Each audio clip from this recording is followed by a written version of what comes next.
दोस्तों, आज हम छत्तीसगढ़ माध्यमिक शिक्षा मंडल के कक्षा 9वीं में इंग्लिश टेक्स्ट बुक फ्लाइट के फर्स्ट चैप्टर के grammar lesson subject and predicate का अध्ययन करेंगे। इसको अध्ययन करने से पहले कुछ नए वर्ड्स की मीनिंग हम संक्षेप में जान लेते हैं। निब्बल अर्थात कुतरना, स्कोर्स बड़ी संख्या में, ब्लू बॉटल्स नीली मक्खी, फ्लीटेड मंडराना, सेटलिंग बसना या बैठना, नाउ एंड देन कभी कभार, नेक्टर सुधा या अमृत, बजलिंग भिनभिनाना, मार्चिंग कदम मिलाकर तेजी से आगे बढ़ना, कैरी ऑफ संभाल कर ले जाना, फॉलन गिरा हुआ, ऑन टू के ऊपर और स्पेंड मतलब समय बिताना।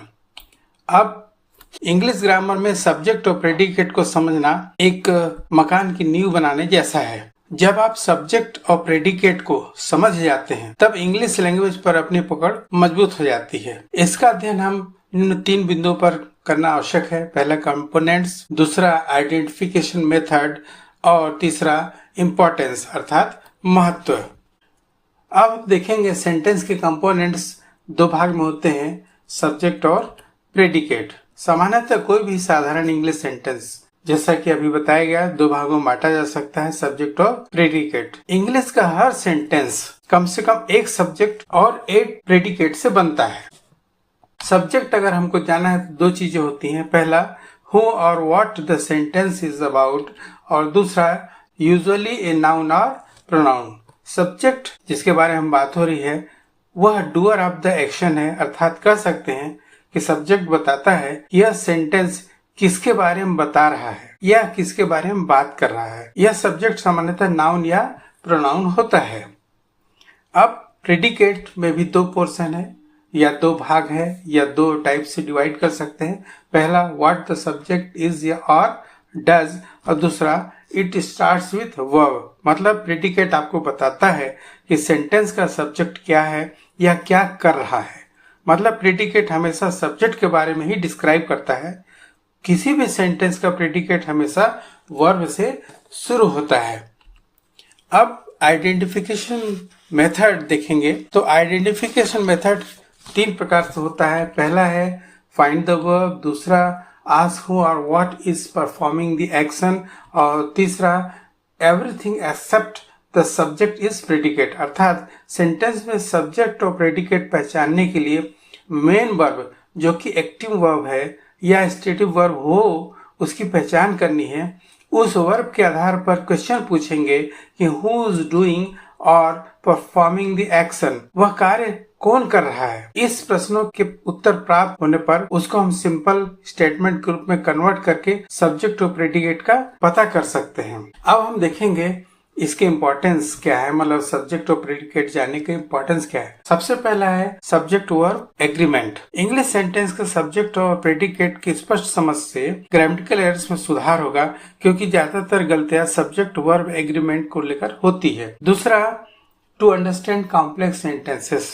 जब आपको पता होगा कि सब्जेक्ट कौन सा है या सब्जेक्ट कौन सा नाउन या प्रोनाउन है, तभी आप सही वर्ब जैसे is, am, are, was, were, has, have इत्यादि का चुनाव कर सकते हैं। और कॉम्प्लेक्स सेंटेंस को सरल रूप से समझने हेतु सब्जेक्ट और प्रेडिकेट की समझ बहुत आवश्यक है। जब वाक्य सेंटेंस बहुत लंबा हो या कॉम्प्लेक्स सेंटेंस हो और आप सब्जेक्ट प्रेडिकेट अलग करना सीख जाते हैं तो आप सेंटेंस के अर्थ को तुरंत समझ जाते हैं। Improves understanding English. जब आप सब्जेक्ट और प्रेडिकेट की समझ नहीं रखते हैं तो यह कहा जा सकता है या यह कहा जाना अतिशयोक्ति नहीं होगा कि आप इंग्लिश समझते नहीं बल्कि सिर्फ रटते हैं। जब आप सेंटेंस में सब्जेक्ट और प्रेडिकेट को पहचानना सीख जाते हैं तो आप इंग्लिश सेंटेंस की स्पष्ट समझ बना लेते हैं, जो आपकी स्पीकिंग और राइटिंग दोनों में स्पष्टता और आत्मविश्वास लाता है। अब आइए हम देखते हैं कि टेक्स्ट बुक में दिए हुए कुछ एग्जाम्पल्स क्या हैं, उनको हम समझेंगे। देखिए, सबसे पहला एग्जाम्पल है A pair of squirrels came regularly to nibble at the fruits। इसमें हम सबसे पहले देखेंगे वर्ब कौन सा है। तो इस सेंटेंस में देखिए 2 वर्ब हैं, came और to nibble। ये दोनों वर्ब इस सेंटेंस में हैं। अब दोनों का अर्थ हम जाने। दोनों का अर्थ में came मतलब आया या आए और टू निबल मतलब जैसा कि बताया गया पहले हमने देखा, निबल मतलब कुतरने के लिए। तो यहाँ केम मेन वर्ब है क्योंकि यह टेंस से प्रेरित होकर अपना रूप कम से बदलकर केम हो गया। और टू निबल यह वर्ब तो है लेकिन टू इन्फिनिटिव फॉर्म में है, अतः नॉन फाइनाइट रूप में सेंटेंस जोड़कर सेंटेंस की जानकारी को पूरा करता है। हमने समझा कि केम जो वर्ब है वह टेंस या फॉर्म में बदल जाने पर सेंटेंस का टेंस या फॉर्म बदल देता है, अतः इस सेंटेंस का मेन वर्ब केम ही है। तो अभी जैसा आपने देखा कि वर्ब हमने देख लिया कौन सा मेन वर्ब है जो कि केम है। अब हमने पूछा, जो स्टेप 2 हमारा है कि पूछना है कि वो वर्ब कौन परफॉर्म कर रहा है, मतलब हम इसमें पूछेंगे हु केम, तो जो आंसर मिलेगा वही आपका सब्जेक्ट होगा। तो इसमें आंसर मिला हु केम, तो आंसर मिला हमको अ पेयर ऑफ स्क्विरल्स, यही हमारा सब्जेक्ट होता है। अब उसके बाद अ पेयर ऑफ स्क्विरल्स के बारे में जो बात हो रही है उसमें वर्ब जो है केम और उसके आगे का सभी पोर्शन उस सेंटेंस का प्रेडिकेट कहलाता है। तो इस प्रकार हमने इसमें देखा सब्जेक्ट और प्रेडिकेट। नेक्स्ट सेंटेंस हम देखेंगे। नेक्स्ट सेंटेंस है हनी बीज filled the air with their buzzing. इस सेंटेंस में समान रूप से दो वर्ब है, एक तो है फिल्ड और दूसरा बजिंग। जो फिल्ड है वो पास्ट फॉर्म में है जबकि बजिंग आईएनजी फॉर्म में है, मतलब कंटिन्यूअस फॉर्म में है। लेकिन जो बजिंग है इस सेंटेंस में देयर बजिंग फ्रेम में जीरेंट फॉर्म में नाउन के रूप में कार्य कर रहा है। कोई भी वर्ब अगर आईएनजी फॉर्म में हो और उसके साथ auxiliary verb is, am, are, was, were ना हो तो इसका मतलब वो टेंस नहीं बना रहा है, वो किसी दूसरे फॉर्म में यूज हो रहा है। और अगर टेंस फॉर्म में होगा तो ये ऑक्सिलरी वर्ब्स जुड़ने होने जरूरी है। इसलिए इस सेंटेंस का जो वर्ब है वो फील्ड ही है। इसमें हमने वर्ब खोज लिया फील्ड। अब हम पूछेंगे हु फील्ड, तो आपका आंसर मिलेगा हनी बीज फील्ड द एयर। हमारा सब्जेक्ट है हनी बीज और उसके बाद जो वर्ब है वर्ब्स फील्ड, उससे लेकर बाकी पूरा बचा हुआ भाग प्रेडिकेट कहलाता है जो कि हो जाएगा field the air with their buzzing. अब हम देखेंगे टेक्स्ट बुक में कुछ सेंटेंसेस दिए हुए हैं जिसको आपको सॉल्व करना है। ये हमें 6 सेंटेंसेस दिए हुए हैं। अब बारी बारी से इन्हें हल करने का प्रयास हम करेंगे। पहला सेंटेंस हम लेते हैं, the syrupy sweetness of the jamun invited other visitors to. इसमें हमको सब्जेक्ट और प्रेडिकेट खोजना है। तो देखिए सबसे पहले हम वर्ब खोजेंगे। तो इसमें एक ही वर्ब है जो कि है इनवाइटेड। तो हु इनवाइटेड, आपको आंसर मिलेगा the syrupy sweetness of the जामुन। तो ये जो सिरपी स्वीटनेस ऑफ द जामुन है यही आपका सब्जेक्ट होता है और जो बाकी बचा हुआ वर्ब से लेकर अदर जितने भी पोर्शन बचे हुए हैं, मतलब इनवाइटेड अदर विजिटर्स टू, ये प्रेडिकेट होगा। अगला सेंटेंस,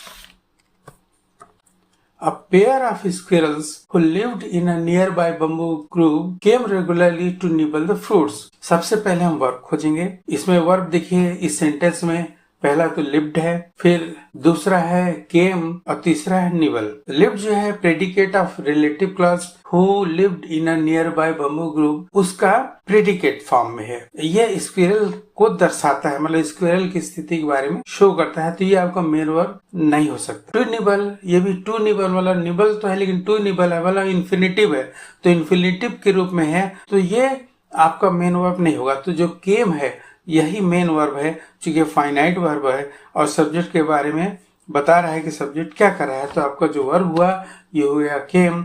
और हम क्वेश्चन पूछते हैं हु केम, आपको आंसर आएगा अ पेयर ऑफ स्क्विरल्स। ये आपका सब्जेक्ट हो जाएगा लेकिन उसके साथ who lived in a nearby bamboo grove, ये एड है, उसका रिलेटिव क्लॉज है, तो ये हमारा सब्जेक्ट कंप्लीट होता है। और दूसरा प्रेडिकेट जो होगा मेन वर्ब केम के बाद, केम के सहित, केम के बाद, ये पूरा प्रेडिकेट कहलाता है। अब अगला सेंटेंस हम देखेंगे, scores of beautiful blue bottles flitted around the tree settling every now and then to drink nectar from the fruits. अब सबसे पहले हम मेन वर्ब देखेंगे। इस सेंटेंस में आपको कम से कम 3 वर्ब दिखाई दे ही रहा है, फ्लीटेड, सेटलिंग और टू ड्रिंक। हम लास्ट से देखते हैं, टू ड्रिंक इन्फिनिटिव है और यह एडवर्बियल और पर्पस का कार्य कर रहा है।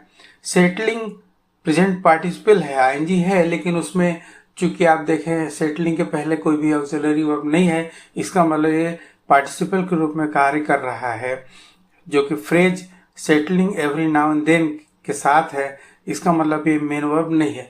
चूंकि फ्लिटेड जो कि फ्लिट का पास्ट टेंस है इसके साथ, और यह फाइनाइट वर्ब के रूप में सेंटेंस में है और सेंटेंस के परफॉर्म होने को डिस्क्राइब करता है, इसलिए आपका फ्लिटेड ही मेन वर्ब है। अब हु फ्लिटेड क्वेश्चन अगर हम पूछते हैं तो आंसर मिलता है scores of beautiful blue bottles. ये हमारा आंसर मिलता है कि ये फ्लिट कर रहा है। तो जो आपका सब्जेक्ट हो जाएगा वो हो जाएगा scores of beautiful blue bottles, और प्रेडिकेट पूरा बचा हुआ पोर्शन हो जाएगा flitted around the tree settling every now and then to drink nectar from the fruits. अगला सेंटेंस देखिए, अगला सेंटेंस है हनी बीज who seemed to be forever busy filled the air with their urgent buzzing। इस sentence में सबसे पहले आप समझिए who seemed to be forever busy ये क्या है? ये एक रिलेटिव क्लॉज है जो हनी बीज के बारे में एडिशनल इंफॉर्मेशन देता है। इसलिए अब बचे हुए भाग में हम सेंटेंस का वर्ब देखेंगे तो बचे हुए भाग में दो वर्ब हैं, पहला फील्ड और दूसरा बजिंग। तो बजिंग जैसा अभी आपने देखा कि ये पार्टिसिपल फॉर्म है और यहाँ पे जिरेंड है जो नाउन के रूप में कार्य कर रहा है, अतः फील्ड मेन वर्ब है। तो हमने जो वर्ब खोजा तो वर्ब हमको मिला फील्ड। हम क्वेश्चन पूछेंगे हु फील्ड, तो जो क्वेश्चन का आंसर होगा वो है हनी बीज। तो ये जो हनी बीज है ये आपका सेंटेंस का सब्जेक्ट होगा और इसकी जो विशेषता बतलाने वाली क्लॉज है who seemed to be forever busy ये भी सब्जेक्ट में ऐड हो जाएगा, और रेस्ट बचा हुआ जो पोर्शन है फील्ड वर्ब और उसके बाद का वो प्रेडिकेट कहलाता है। नेक्स्ट सेंटेंस अब हम देखेंगे। नेक्स्ट सेंटेंस है ends in great numbers marching in straight lines to carry off the fruit which had fallen onto the ground. इसमें हम वर्ब्स देखेंगे। वर्ब्स हैं अराइव्ड, मार्चिंग, टू कैरी और हैड फॉलन। इसमें से अराइव्ड सेंटेंस का main verb है और अन्य जो वर्ब है जैसे मार्चिंग ये प्रेजेंट पार्टिसिपल है, टू कैरी इन्फिनेटिव है और हैड फॉलन ये पास्ट परफेक्ट फाइनाइट वर्ब है। इसलिए इसका जो मेन वर्ब है ये है अराइव्ड, और हम क्वेश्चन पूछेंगे हु अराइव्ड, तो आपका आंसर होगा एंड्स अराइव्ड। तो एंड्स ये सब्जेक्ट होता है और जो बचा हुआ पोर्शन पूरा है वो प्रेडिकेट होगा, तो हो जाएगा arrived in great numbers marching in straight lines to carry up the fruits which had fallen on to the ground. अब अगला सेंटेंस देखेंगे जो कि इस क्वेश्चनर का लास्ट प्रश्न है the children would spend hours watching the ends. इसमें भी देखिए हमको पहले वर्ब खोजना है, तो सबसे पहला वर्ब है वुड स्पेंड और दूसरा वॉचिंग। तो इसमें वुड स्पेंड ये वर्ब फ्रेज इस सेंटेंस का मेन वर्ब है, और जो वॉचिंग है ये प्रेजेंट पार्टिसिपल फॉर्म में है क्योंकि उसके पहले कोई भी कंटिन्यूअस फॉर्म दिख रहा है लेकिन उसके पहले कोई भी ऑक्सिलरी वर्ब नहीं है, इसलिए ये प्रेजेंट पार्टिसिपल है जो कि participle phrase watching the ends का हेड वर्ड है। इसलिए हमारा जो वर्ब है ये है स्पेंड, और हम पूछेंगे क्वेश्चन कि हु स्पेंड, तो children, the children would spend. तो सब्जेक्ट हो जाएगा द चिल्ड्रन और प्रेडिकेट हो जाएगा would spend hours watching the ends. Thank you. Subscribe my YouTube channel Surguja English.